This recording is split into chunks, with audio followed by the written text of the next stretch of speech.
CCTV short news നിങ്ങൾക്കായി സമർപ്പിക്കുന്നത് power guard solar system Koonamuchi. നമസ്കാരം. CCTV ഷോർട്ട് ന്യൂസിലേക്ക് സ്വാഗതം. തൃശൂരിൽ കൗമാരകലയുടെ മഹാപൂരത്തിന് തിരിതെളിഞ്ഞു.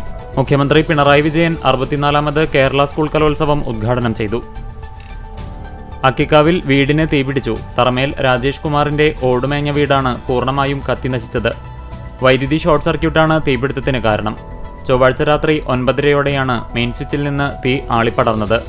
ഈ സമയം അടുക്കളയിൽ ഭക്ഷണം കഴിക്കുകയായിരുന്ന വീട്ടുകാർ പുറത്തേക്ക് ഇറങ്ങിയോടിയതിനാൽ തലനാരിഴയ്ക്ക് രക്ഷപ്പെട്ടു. കുന്നംകുളം അഗ്നിശമന ഏറെ നേരത്തെ പരിശ്രമത്തിനൊടുവിൽ തീയണച്ചു. തീപിടുത്തത്തെ തുടർന്ന് വീട് പൂർണ്ണമായി അഗ്നിക്കിരയായ അക്കിക്കാവ് തറമേൽ സഹോദരങ്ങളായ ഹരിദാസിന്റെയും രാജേഷിന്റെയും കുടുംബത്തെ share and care charitable society ഭാരവാഹികൾ സന്ദർശിച്ചു. കുടുംബത്തിന് അടിയന്തര ധനസഹായമായി 50,000 രൂപ കൈമാറി. തൊഴിയൂരിൽ 6ഓളം സ്ഥാപനങ്ങളിൽ മോഷണം. മോഷ്ടാവിൻ്റേതെന്ന് കരുതുന്ന ദൃശ്യങ്ങൾ പുറത്ത്. തൊഴിയൂർ മാളിയേക്കൽ പടിക്കും 5 റോഡിനുമിടയിൽ ഇഹ്യാഉൽ ഇസ്ലാം മദ്രസ, സമീപത്തെ പലചരക്കുകട, റഹ്മത്ത് ഇംഗ്ലീഷ് സ്കൂൾ, അലിഫ് restaurant, ATK supermarket, true care medical store എന്നിവിടങ്ങളിലാണ് ബുധനാഴ്ച പുലർച്ചെ മോഷണം നടന്നത്. ബൈക്കുകൾ കൂട്ടിമുട്ടിയതിനെ ചൊല്ലിയുണ്ടായ തർക്കം കൂട്ടത്തല്ലിൽ കലാശിച്ചു. വൈലത്തൂർ 5 റോഡ് ജംഗ്ഷനിൽ ചൊവ്വാഴ്ച രാത്രി 7ഓടെയായിരുന്നു യുവാക്കൾ നടുറോഡിൽ ഏറ്റുമുട്ടിയത്. സംഭവത്തിൽ ഇരുവിഭാഗത്തിനും പരിക്കേറ്റു. Kunnamkulam government model boys vocational higher secondary സ്കൂളിന്റെ 2024-26 വർഷത്തെ SPC 4ാം ബാച്ചിന്റെ പാസിംഗ് ഔട്ട് പരേഡ് സ്കൂൾ ഗ്രൗണ്ടിൽ നടന്നു. നഗരസഭാ ചെയർപേഴ്സൺ സൗമ്യ അനിലൻ കേഡറ്റുകളുടെ സല്യൂട്ട് സ്വീകരിച്ചു. ഗുരുവായൂർ മഹാരാജ ജംഗ്ഷനിൽ ഡീസൽ കെണി. ഇരുചക്രവാഹന യാത്രക്കാർ അപകടത്തിൽപ്പെടുന്നത് പതിവാകുന്നു. നഗരത്തിലെ പ്രധാന ജംഗ്ഷനുകളിലൊന്നായ മഹാരാജ ജംഗ്ഷനിൽ ബസ്സുകളിൽ നിന്ന് ഡീസൽ ചോരുന്നതാണ് ഇരുചക്രവാഹന യാത്രികർക്ക് ഭീഷണിയാകുന്നത്.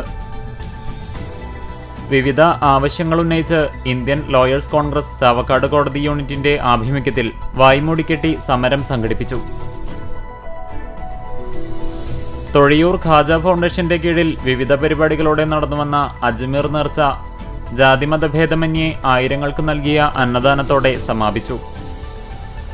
കാട്ടകമ്പാൽ പഞ്ചായത്തിലെ കുഞ്ഞുകുളത്തിന്റെ പരിസരം വൃത്തിയാക്കി. ലക്ഷങ്ങൾ ചെലവിട്ട് നിർമ്മിച്ച കുളത്തിനരികിലെ നടപ്പാതയും പരിസരവും പൊന്തക്കാട് പിടിച്ച് സംരക്ഷണമില്ലാതെ കിടക്കുന്നത് സംബന്ധിച്ച് CCTV കഴിഞ്ഞ ദിവസം വാർത്ത നൽകിയിരുന്നു. ചൂണ്ടൽ ഡീപോൾ ഹയർ സെക്കൻഡറി സ്കൂളിന്റെ 45ാമത് വാർഷികാഘോഷം തൃശൂർ ജില്ലാ assistant collector Swathi Mohan Rathod IAS ഉദ്ഘാടനം ചെയ്തു. അകലാട് MIC സ്കൂളിന് സമീപമുള്ള വീട്ടുപരിസരത്തുനിന്ന് അണലിയെ പിടികൂടി. കൊട്ടിലിങ്കൽ മനാഫിന്റെ വീടിന്റെ പരിസരത്താണ് പുലർച്ചെ 12 മണിക്ക് പാമ്പിനെ കണ്ടത്. വാർഡ് മെമ്പറും സ്നേക്ക് റെസ്ക്യൂവർ കൂടിയായ വീരാൻകുട്ടി സ്ഥലത്തെത്തി പാമ്പിനെ പിടികൂടി. CCTV ഷോർട്ട് ന്യൂസ് നിങ്ങൾക്കായി സമർപ്പിക്കുന്നത് power guard solar system Koonamuchi. ഇതോടെ ഷോർട്ട് ന്യൂസ് സമാപിക്കുന്നു. കൂടുതൽ വാർത്തകൾക്കും വിശേഷങ്ങൾക്കും ഞങ്ങളുടെ web page, Facebook page, YouTube എന്നിവ സന്ദർശിക്കുക. തത്സമയ വാർത്തകൾക്കായി www.cctv online.tv സന്ദർശിക്കുക. നമസ്കാരം.